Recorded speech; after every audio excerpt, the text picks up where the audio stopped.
Bro, emas 38 kg yang berkilauan di puncak Monas itu bukan sekedar simbol kemewahan Jakarta. Bagi satu orang, emas itu adalah saksi bisu dari pengkhianatan negara yang paling menyakitkan. Monumen kebanggaan kita ternyata berdiri di atas penderitaan penyumbangnya sendiri. Gini bro, kita kenalan sama Teuku Markam, orang Aceh, saudagar paling kaya raya di era Soekarno. Saking cintanya sama Indonesia, saat Bung Karno mau bangun Monas tapi kurang dana, Markam langsung menyumbang 28 kg emas dari kantong pribadinya. Tanpa pamrih, dia cuma pengen negaranya punya ikon hebat.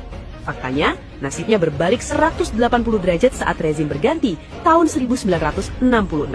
Karena dia dekat dengan Soekarno, dia langsung ditarget. Dia ditangkap, dituduh sebagai PKI dan koruptor, tanpa pernah ada bukti yang jelas di pengadilan. Yang paling obskura, negara tidak cuma memenjarakan badannya, tapi juga merampok seluruh hartanya. Aset perusahaannya diambil alih oleh perusahaan baru bentukan rezim Orde Baru. Teuku Markam mendekam di penjara selama 8 tahun. Keluar dari penjara, dia jatuh miskin dan berjuang sendirian membersihkan namanya sampai akhir hayat. Sampai dia mati, hartanya tidak pernah kembali utuh.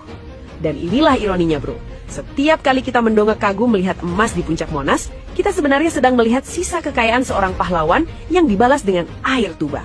Ternyata, menjadi terlalu baik kepada negara di waktu yang salah bisa menjadi kejahatan yang tak termaafkan. Sejarah bukan pelajaran bro, tapi teka-teki besar.